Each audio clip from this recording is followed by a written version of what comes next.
Quelle nouvelle de l'économie guyanaise entre une inflation qui reste importante, une activité faible des services marchands en 2023, un déficit de la balance commerciale qui se creuse encore et le fort ralentissement de l'activité spatiale. On le rappelle, seulement 3 lancements l'an dernier. L'économie de la Guyane se contracte et la croissance recule de 3% par rapport à 2022. C'est ce qui ressort d'une analyse publiée il y a quelques semaines par l'INSEE Guyane, une analyse de la situation économique du territoire sur l'année 2023. Pour en parler, Geoffrey Simon est notre invité ce matin. Bonjour. Bonjour Victor Zamet. Et merci d'avoir accepté notre invitation, Geoffrey Simon. Vous êtes le chef du service territorial de l'INSEE Guyane et vous êtes avec nous entre autres donc pour parler de cette analyse, je le disais, parue début octobre. L'économie guyanaise se contracte en raison du ralentissement de l'activité spatiale. On reviendra précisément sur ce point-là. Et j'aimerais déjà qu'on commence, avant de rentrer dans le détail de ce que vous mettez en avant, comprendre un petit peu finalement quels sont les principaux facteurs qui ont une incidence sur la bonne ou la mauvaise santé économique de la Guyane au niveau local, national, voire même international. Dans quelle mesure finalement l'économie guyanaise est tributaire de ce qui se passe ici, mais aussi de ce qui se passe ailleurs, Geoffrey Simon? Alors, avant de répondre à cette question qui est intéressante, je vais juste corriger une petite chose. Ces analyses sont pas des analyses à proprement parler de l'INSEE, mais d'un partenariat Sérum, compte économique rapide des Outre-mer, qui est un assemblage de 3 partenaires: l'AFD, l'Agence française de développement, l'IEDOM, concrètement la Banque de France dans les Outre-mer, et puis l'INSEE. C'est un partenariat qui a permis de mettre en œuvre une modélisation macroéconomique spécifique aux Outre-mer. Et ça nous a permis d'avoir des analyses, non pas à N+3, mais à N+1. Ça veut dire que cette année-là, en 2024, on est capable d'avoir une analyse macroéconomique fine de 2023.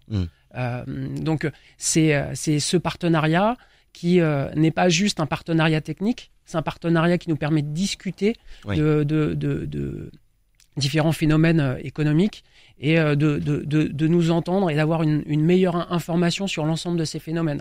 Alors, cette année 2023, si on la contextualise d'abord, c'est des désordres géopolitiques, ça a des incidences sur les chaînes de valeur internationales, ça a des incidences sur les niveaux général des prix.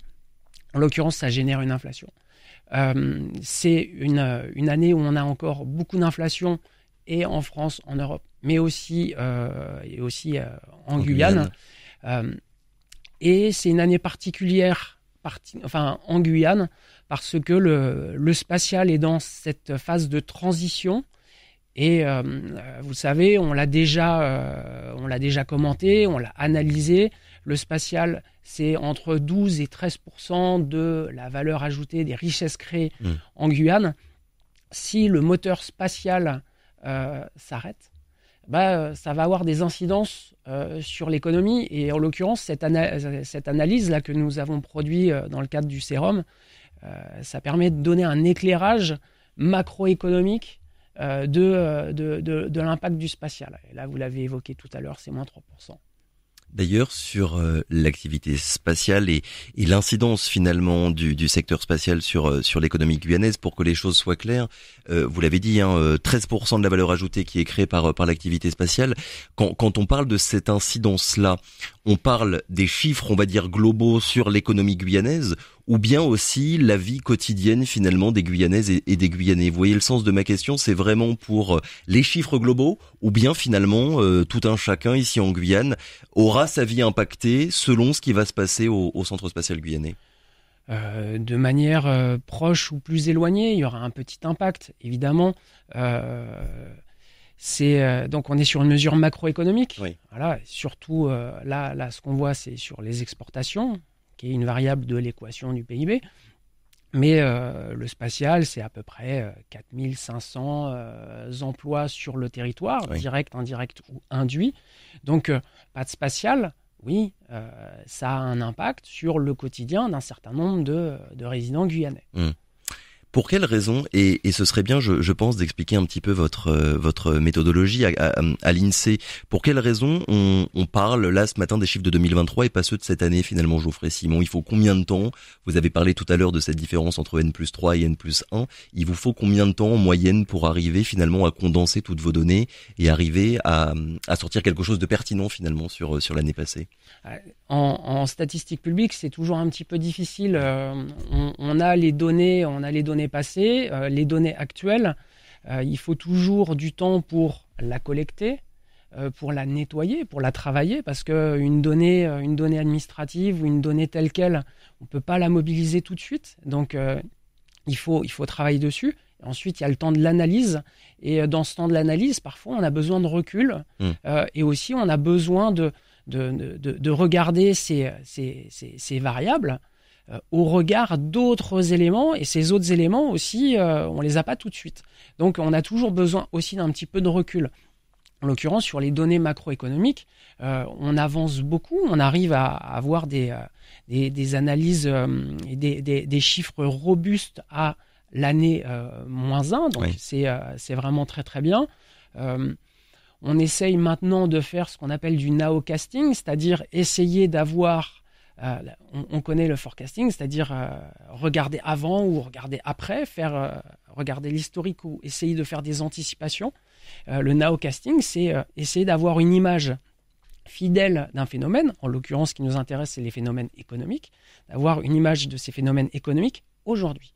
Et ça, c'est pas simple, parce que regarder aujourd'hui, en fait, c'est faire de la prévision quasiment. Et comment est-ce que vous travaillez d'ailleurs, Geoffrey Simon, ces chiffres que vous donnez?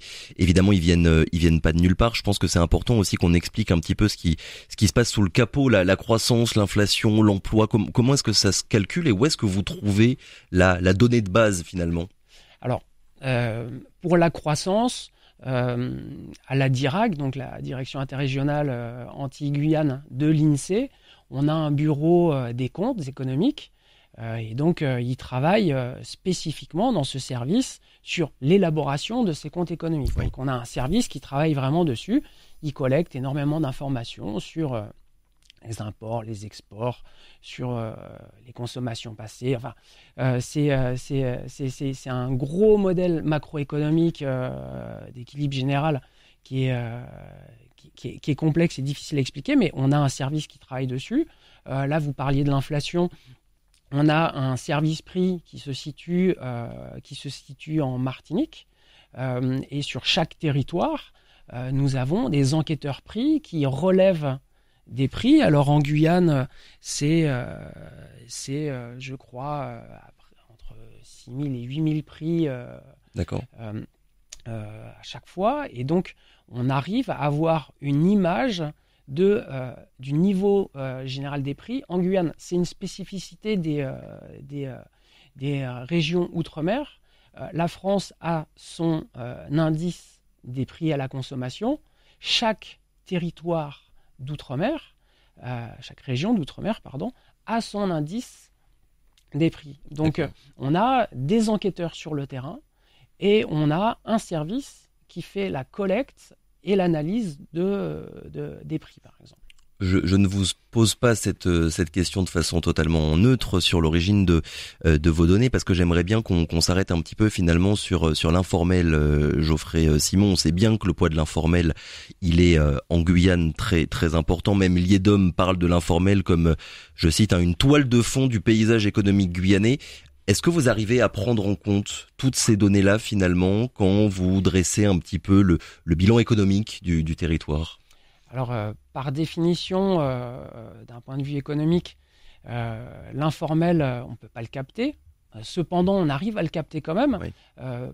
Dans certaines enquêtes, puisque on va demander, dans les enquêtes emploi, par exemple, on va demander à la personne si elle travaille. On ne demande pas pour qui elle travaille. Donc, effectivement, la personne qui travaille dans l'informel, elle va dire « oui, je travaille ».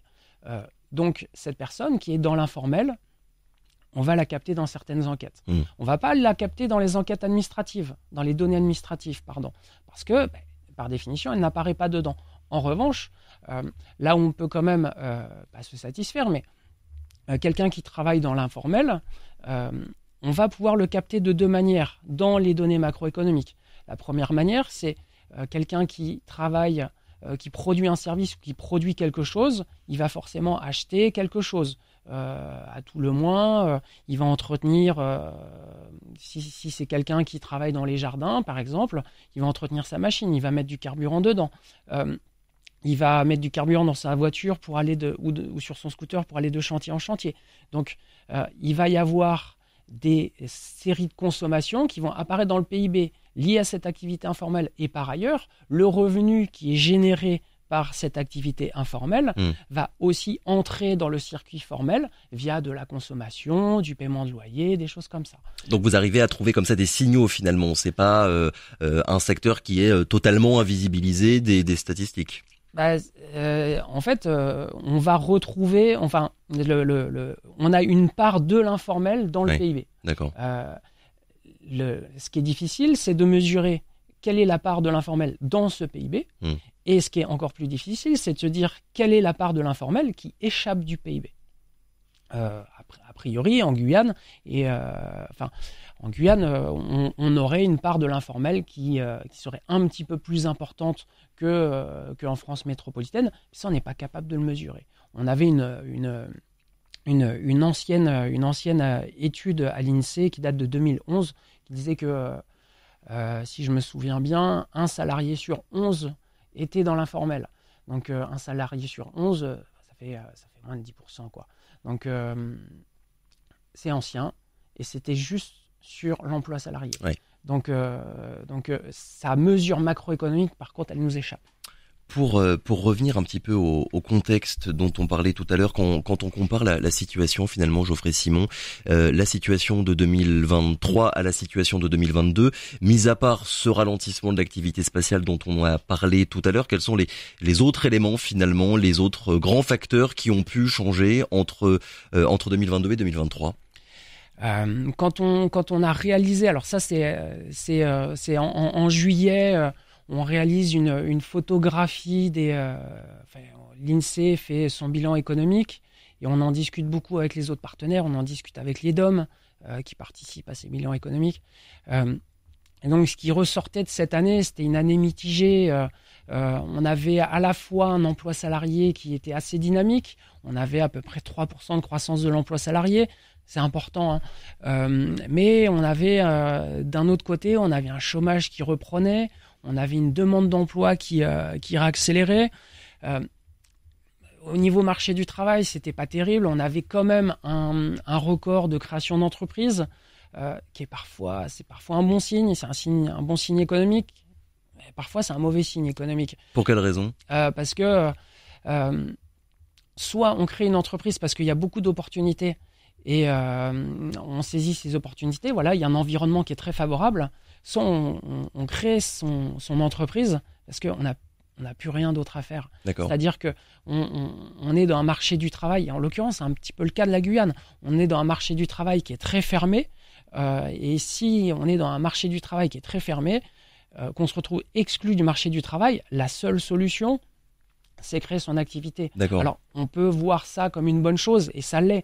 Sauf que les études entrepreneuriales nous montrent que cette catégorie d'entrepreneuriat, en fait, elle conduit à soit des entreprises qui vivotent et qui ne vivent pas bien, et puis surtout des chefs d'entreprise qui ne vivent pas bien, qui vivent avec des niveaux de revenus qui sont très très bas. Donc, et beaucoup aussi d'auto-entrepreneurs, beaucoup plus en tout cas ici en Guyane que quand on regarde les chiffres au niveau national. Donc cet indicateur des créations d'entreprises, il faut toujours le prendre avec des pinces. Il y a toujours une analyse à faire un petit peu derrière. Donc année mitigée finalement pour 2022. C'est ça, on a un lot du chômage qui est toujours très important. On a une inflation qui est forte, qui ralentit certes, mais elle est forte. L'inflation, ça freine la consommation, hein. Donc on a une inflation qui est forte. Et puis on a quelques signaux positifs qui brouillent un petit peu ce message ou qui reverdissent un petit peu ce message. On a un marché automobile qui de manière un petit peu étonnante, il est florissant et on voit bien les ménages, ils achètent davantage de véhicules hybrides, davantage de véhicules électriques. Ça reste marginal, mais il y a une tendance forte. Donc, on peut se dire que si les ménages achètent une automobile, c'est pas forcément un mauvais signe. Et puis, on avait une fréquentation hôtelière qui était quasi au plus haut. Donc, on avait un sentiment un petit peu mitigé.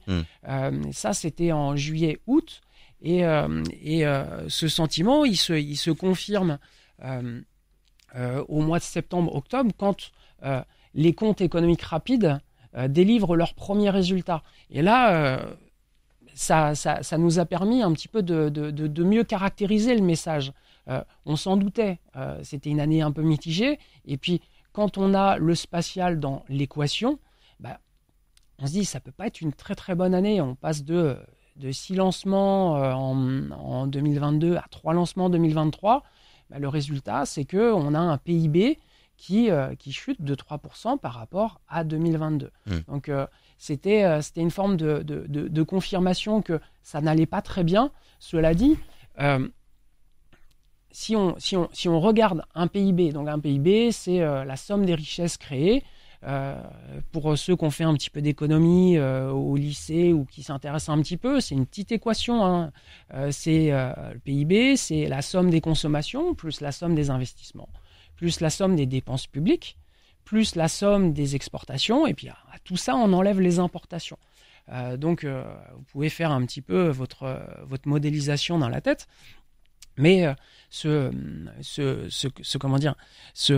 PIB à moins 3%, il s'explique finalement, ce chiffre qui est un peu catastrophique, il s'explique que par la baisse du spatial. Donc, en fait, ce chiffre, il n'est pas si catastrophique que ça. C'est pas une année catastrophique, c'est une année mitigée. C'est une année qui est pas bonne parce que le spatial, il chute, mais sur d'autres indicateurs, les indicateurs de consommation, les indicateurs d'investissement, c'est une année qui est moyenne. Donc, on a un sentiment un peu mitigé, on a ce brouillage avec un taux de croissance, ou plutôt une décroissance importante, mais on a d'autres indicateurs qui sont beaucoup plus... ils ne sont pas forcément rassurants, mais ils sont moins tranchés. D'ailleurs, vu que vous parlez de PIB, la différence, Geoffrey Simon, parce qu'on en entend souvent parler, la différence entre PIB et PIB par habitant, c'est quoi finalement ? Faites-nous un petit cours d'économie ce matin. Alors, le PIB, c'est le numérateur.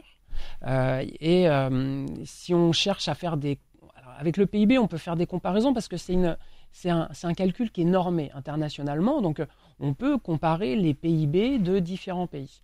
Maintenant, comparer le PIB de la France et le PIB des États-Unis, les États-Unis, c'est un plus grand pays, donc normalement, un plus grand pays, plus grand PIB. Oui.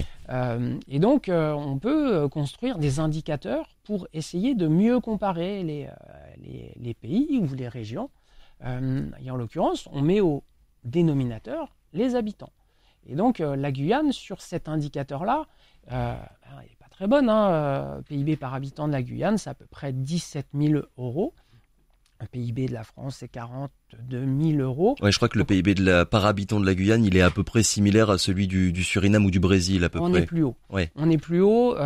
Après, c'est le PIB de la région Guyane. Donc, faut se méfier des comparaisons régionales avec des comparaisons d'État.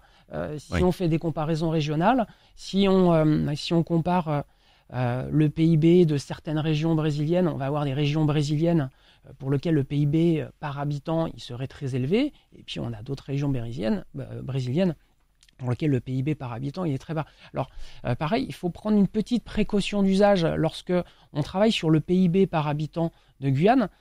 Si on regarde la structure de la population de la Guyane, on le sait tous, la Guyane, c'est un pays, c'est une région qui est très jeune. Le PIB, c'est une production, c'est une somme de valeur ajoutée. Bon.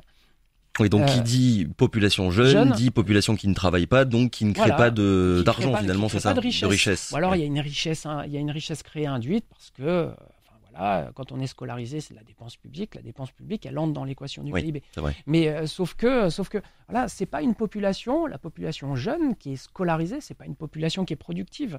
Donc, elle contribue que très très peu à la marge au PIB. Donc, le PIB par habitant, il faut faire attention quand on le compare. Il faut vraiment le regarder quand même. Je ne dis pas qu'il faut exclure ce critère de l'analyse, parce que oui, il est très bas. Mais par exemple, si on peut regarder le PIB par emploi, on divise le PIB par le nombre d'emplois salariés sur le territoire. La Guyane est toujours en queue de peloton, mais les écarts, ils ne sont pas de 100% avec la France métropolitaine, ils sont que de 20 à 30%. Enfin, quand je dis ils sont que de 20 à 30%, ce sont des écarts importants, mais on n'est pas sur ces échelles de valeur. Donc, on a une productivité apparente du capital en Guyane qui n'est pas mauvaise.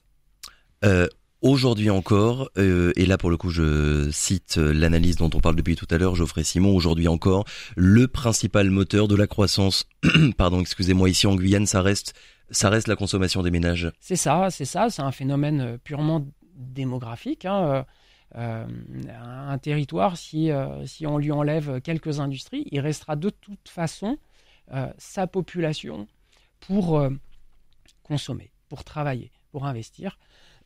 Excusez-moi.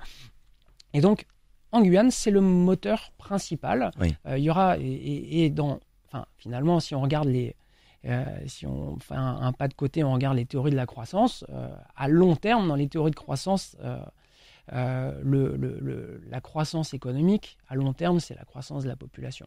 Donc, sur un modèle simplifié.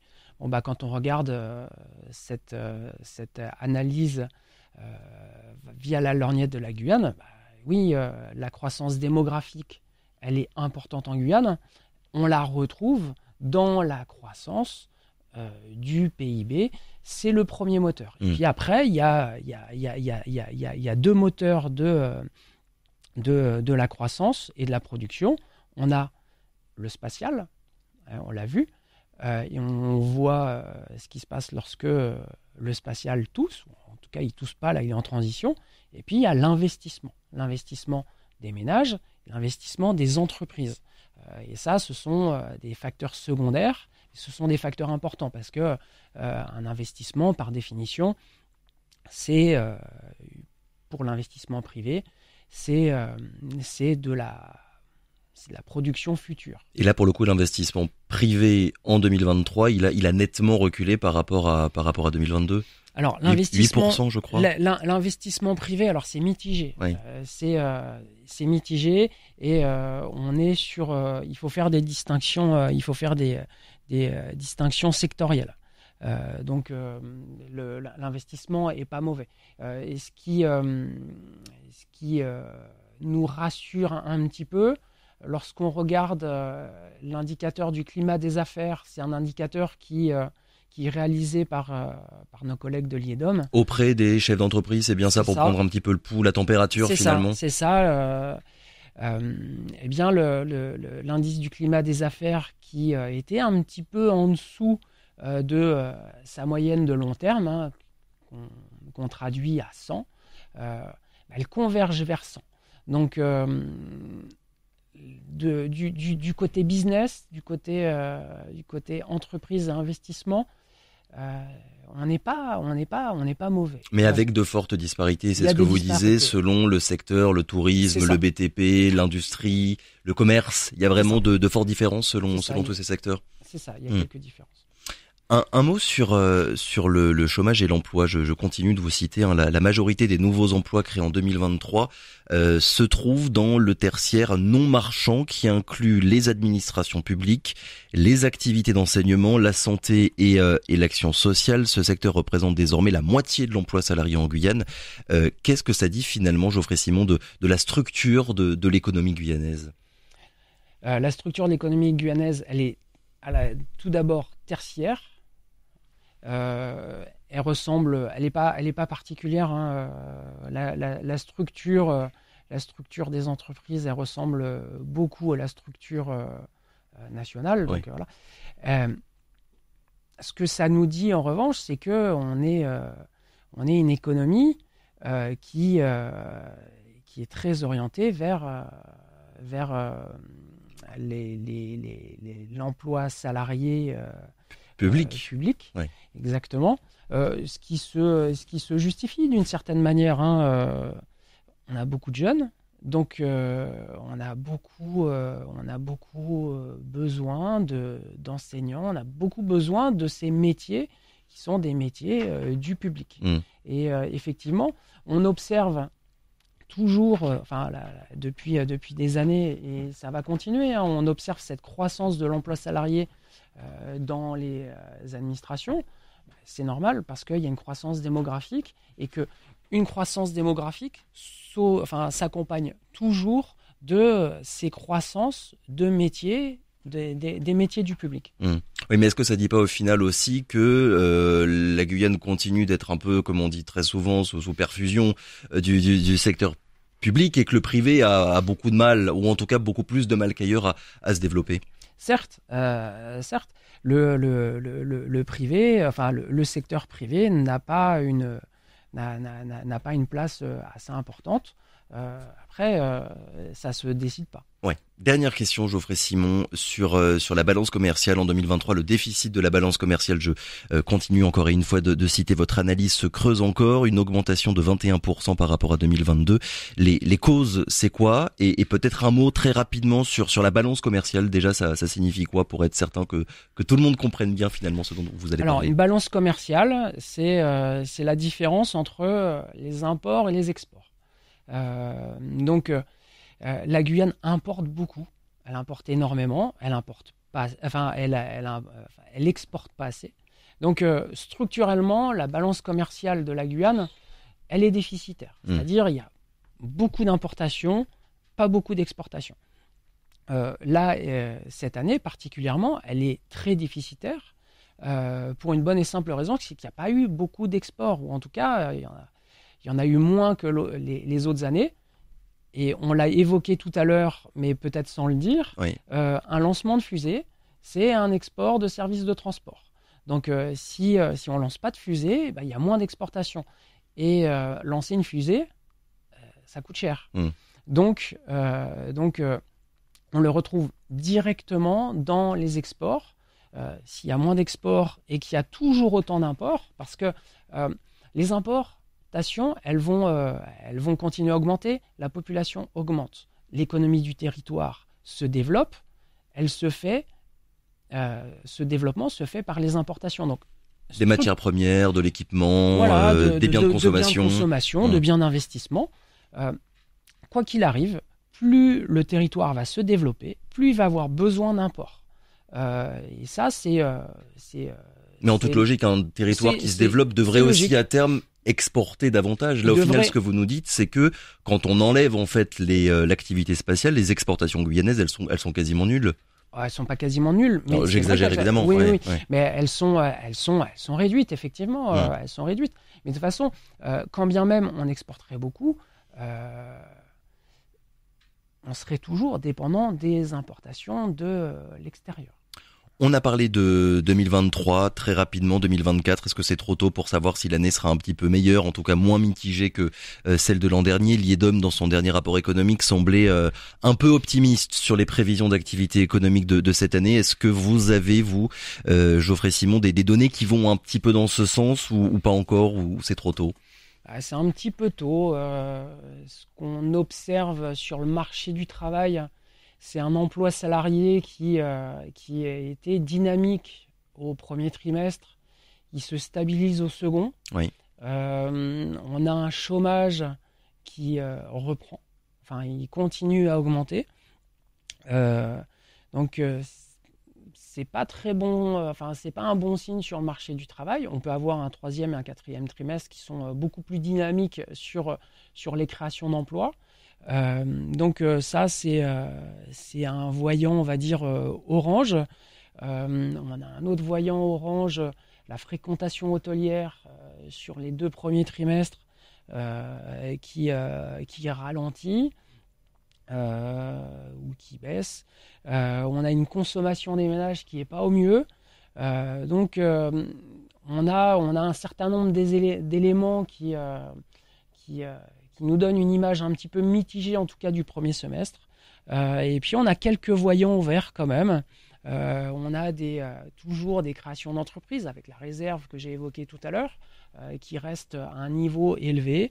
On a toujours cette présence d'un marché automobile qui est dynamique. Et puis on a cet indice du climat des affaires de l'IEDOM qui voilà, c'est ce qui nous disait l'IEDOM, et qui nous montre un petit peu d'optimisme dans cette photographie qui, en tout cas, nous, avec notre focale marché du travail et autres indicateurs, on est sur un semestre qui est mitigé. On verra si le deuxième semestre est meilleur que le premier. Confirme ou non. Merci encore Geoffrey Simon d'avoir été avec nous ce matin. Je le rappelle, vous êtes le chef du service territorial de l'INSEE Guyane et vous étiez avec nous ce matin, entre autres donc pour parler de cette analyse publique. S'il y a des auditeurs qui ont envie de la lire, vous tapez INSEE, vous la trouvez assez rapidement. L'économie guyanaise se contracte en raison du ralentissement de l'activité spatiale. Merci encore d'avoir été avec nous ce matin. Merci beaucoup. Très bonne journée.